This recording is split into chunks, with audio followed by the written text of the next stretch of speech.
We're just kids under porch lights. Didn't know time disappeared like that. My bad, could've done better. That's life, I guess. I see the sun setting, clear life standing. I don't wanna die, I'm still not ready. Thought I have a home full of riches and stories. Thought I'd be at peace, tell my friends I'm sorry. I see the sun setting, clear life standing. Holes in the walls of the house I'm dwelling. Okay, so what's up guys, welcome back to West Wild World. It's a bit of a different scenery just outside the, look that way, the snake shed where I keep all my animals. But I'm doing a little unboxing quickly, just at the beginning of this video. So let's get this open and show you guys how beautiful this snake is. This is a subadult Nivea or Cape Cobra.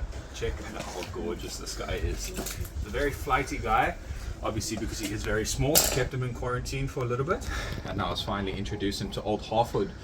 Even though Old Harford was a wild caught, he's been in captivity for almost 6 months now. So we've dewormed him, we've got rid of all the parasites, and but look at how gorgeous this snake is. Absolutely love my Cape Cobras. Obviously native to South Africa. They have a potent neurotoxic venom. Even a guy at this size can kill multiple men, especially this locale. They say that this locale has a way more potent neurotoxic venom than most of the other Cape Cobras. They aren't split into different subspecies. You want to bite my finger. But doing the LD50 of this locale and the other locales, this seems to be the most venomous locale. But just going to get him straight back into the bin, and we can move on with the video. Okay, so after introducing the Cape Cobra, we're going to move on to something even more deadly than the Nivea. You guys will see. I'm taking extra precaution right now. You guys can never imitate what I do, because I am a trained professional and I can actually talk to snakes. But these are brown house snakes, obviously non-venomous guys. They're absolutely gorgeous. They are native to South Africa, and they are an excellent starting reptile for any young reptile enthusiast, especially in South Africa.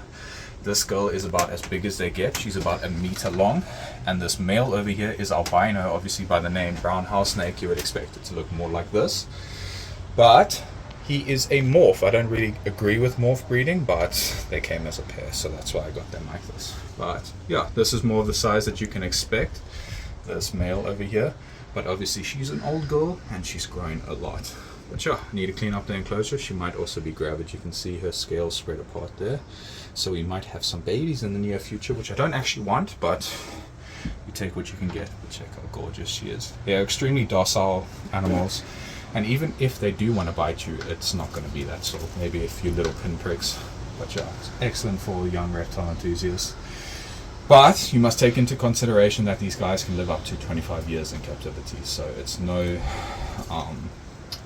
small judgment or small, I can't get to the word, but whatever. Yeah, you have to actually really think about it, because that's almost a lifelong commitment to get one of these guys. But I'm just going to get them in the holding receptacle and clean up the enclosure. But you can see clearly that her scales are separated, so she might have a few babies in her, especially you can see on the lower third there. So she might be gravid, but we'll see. Gravid is just pregnant in snake terms. But yeah, they've gone to the bathroom in the enclosure, and I just need to clean that up. Okay, so I just got some fantastic news. My girlfriend has 8 sweeteners in her coffee. So do with that information as you will. But I cleaned up the enclosure, gave them some new water, even though I messed some fucking shit in it. But it's still clean. No, little bit of dirt never hurt anyone. Guess it did, but check how gorgeous these snakes are. Absolutely love them. One of the very few non-venomous snakes that I have in my collection. If you guys have been following, you know the 3 non-venomous snake species besides these guys that I have in my collection. I have the mole snake. What are you? Okay. Yeah, I have the mole snake and the red-tailed boa, and then obviously these 2, but check how gorgeous they are.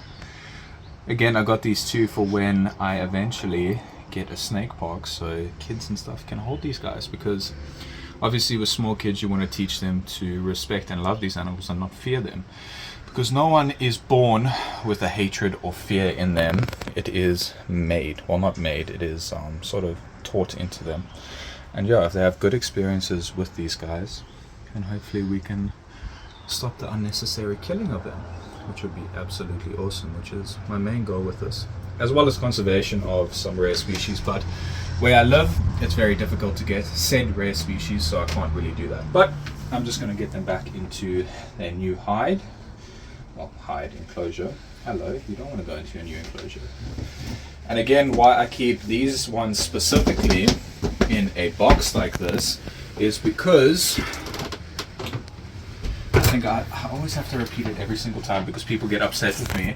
But yeah, there's gaps in between the glass where they can stick their head through. So if a snake can get its head through this glass, then it can get its body through, and I don't want these snakes to escape. So it's the safest option for right now, and these tubs are more than big enough and adequate for them. They may not look good, but they are nowhere near the fucking racks that ball python breeders use. But I'm going to be feeding a few snakes, so I'm just going to get into it.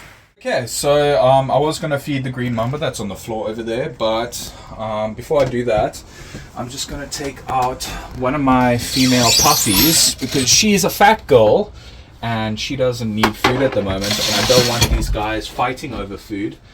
So, just need to get her out. Old Miss Bitey, call this one Ang, because she has a very big head. It's almost like an whoopsie daisy. It's almost like an arrow-shaped head. Check out how massive and girthy her head is. Her head's so big like that because she has absolutely massive venom glands, and she is a very bitey snake as well. So I do have to take a little bit of precautions. But if you can see Americans tailing snakes, tailing puff adders especially, not that dangerous. I think you guys should all start to free handle them. Also with ASI courses, I think you should teach free handling to kids. I think it will be a good thing instead of your spine snapping techniques. But just going to get it straight in here and go get the rats and feed up. Okay, so I have two small little rats over here. Oh shit, fuck, pardon me. A little bit bigger than hoppers. So they're basically just little meals. So let's offer these two. These two actually had a lock at the end of last year. So I was expecting some babies. But a cool little thing that you guys might not have known. Okay, let's be a little bit careful because he strikes out. So let's just move her out the way. You see that? That's what I don't want to happen. That's the only problem with... Come, you strike out at everything, and now the actual rat's in front of you and you don't strike out at it. There we go. That's the only problem with cohabitating animals, is when it comes to feeding. And obviously... actually taking them out, because you have to keep on a lookout. Don't eat the other one, please. Keep a lookout for 3 or 4 different snake's heads. But I prefer to cohabitate my animals. It just makes it a bit easier on myself. Don't have to get like 7 different enclosures for the same species. But let's move him out the way. And old deer over here, that was actually a rescue that I believe that got hit with either a lawnmower or a weed eater, and she had to undergo some surgery, and that's why she's in my care. But she is a Limpopo puff adder. She's drinking off the rat. There we go. Look at how cute that is. So Jesus, stroke. Sometimes she strikes out, and other times she just takes it like it's like she's at a fancy restaurant. But yeah, they all both eat up. I'm going to close up and then move on to some other things. It's fine. Just swiftly. He's been doing super well. I haven't fed him for a week now, I think. But when I was feeding him, he took, within 2 weeks, he took 1 gecko, or 2 geckos, and 7 nice meats, which is exceptionally great for the size of him. And he's also a skittish little bastard, so it's difficult to get him to start to eat, so we might have to sit here for a little bit.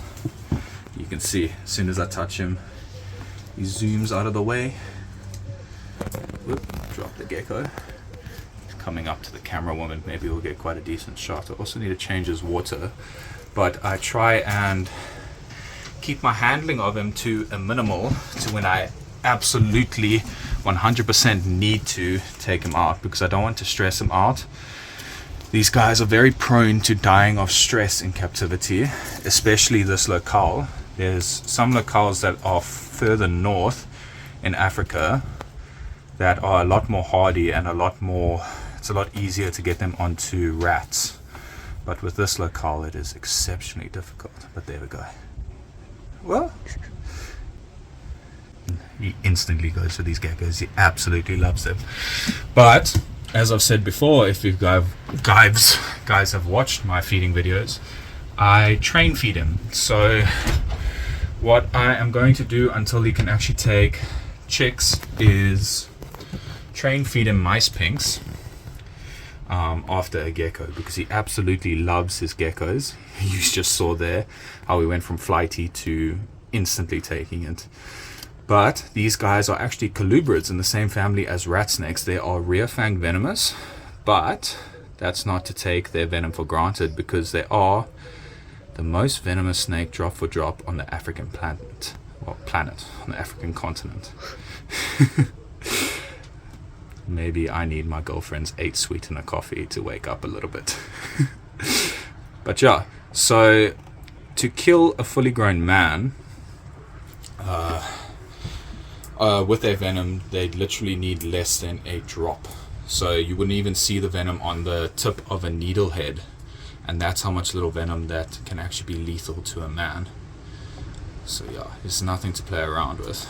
A lot of people think because it's rear-fanged that it needs to bite you on your fingertip or something like that. I do understand that there's a poop there. I do need to clean it. As you can see, I also need to clean his water, but I'll clean it after he's done eating in the next couple of days. Again, I don't like to handle him, even though it's fucking awesome to handle him, because boomslangs are one of the most reluctant snakes to bite. But when they actually do want to bite, they are the devils. I would actually much rather handle a pissed off bothrops or a pissed off black mamba than a pissed off boomslang, because they are so agile, and their strikes are very hard to calculate. Because you see, he bit down on that gecko and it didn't even look like a strike. You could see that he was going to bite, but they sort of just go from 0 to 100 in a matter of seconds. So you can have one of these guys, I don't ever recommend it, but you can have one of these guys crawling on you, and then the next second you'll just be like numb finger, and then in the next 48 hours you'll probably die. So they have a very slow acting hemotoxic venom, which would basically make you bleed out of every single orifice in your body.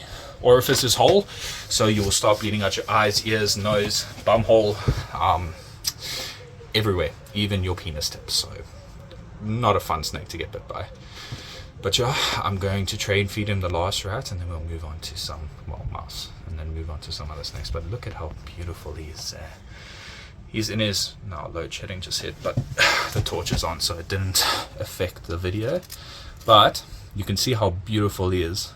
Large green emerald eyes, and yeah, but this is the juvenile coloration. This locale will either go black and yellow or black and white, so black on top, white at the belly scales, or the classic brown of a normal female, which I'm hoping that doesn't happen. I have not probed this guy, because again, I do not want him to go through unnecessary stress. This third pink is always an issue for him. He never wants to take the third one. There we go. Cool. Yeah, that's a super good meal for him. But yeah, again, this is what is called train feeding. It is a very useful technique to have, especially if you have arboreal tree vipers, especially with the picky eaters, because as you can see, he's just continuing to eat. He doesn't like mice.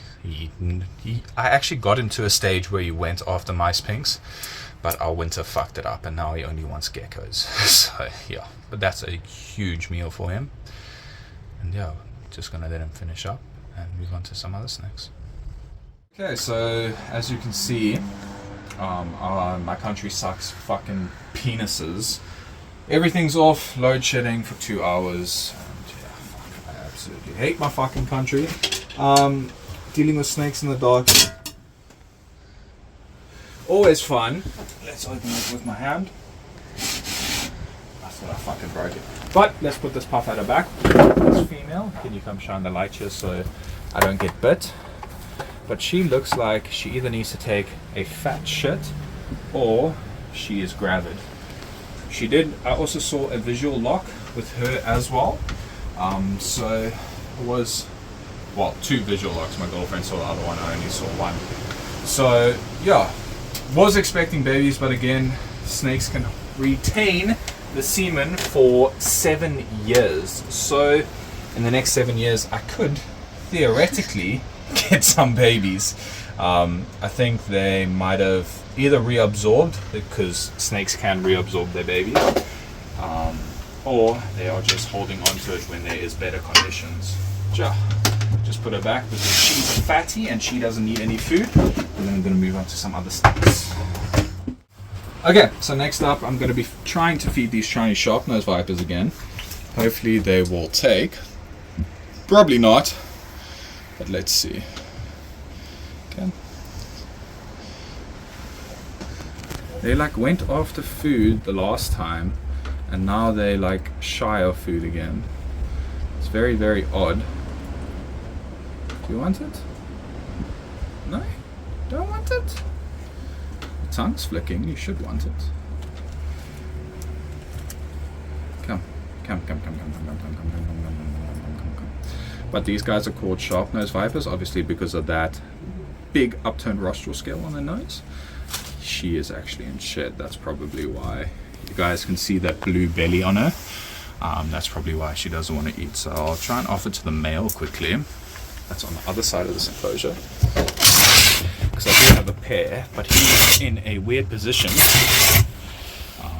She looks interested in food. I don't know why they don't want. But let's see if this male wants something to eat.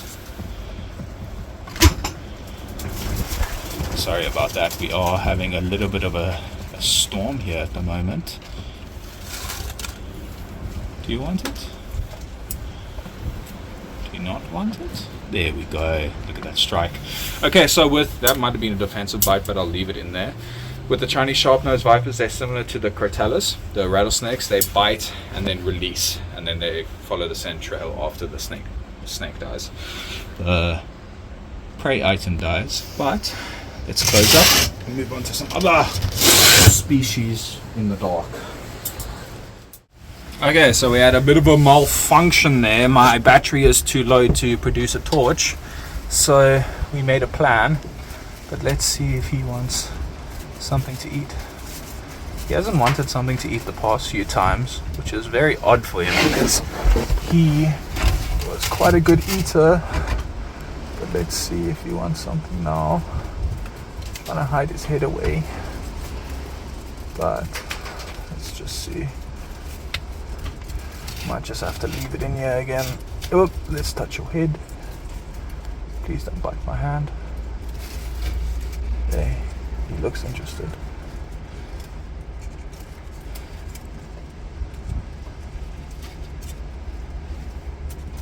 Very weird snake. Always looks interested in food, but then doesn't take.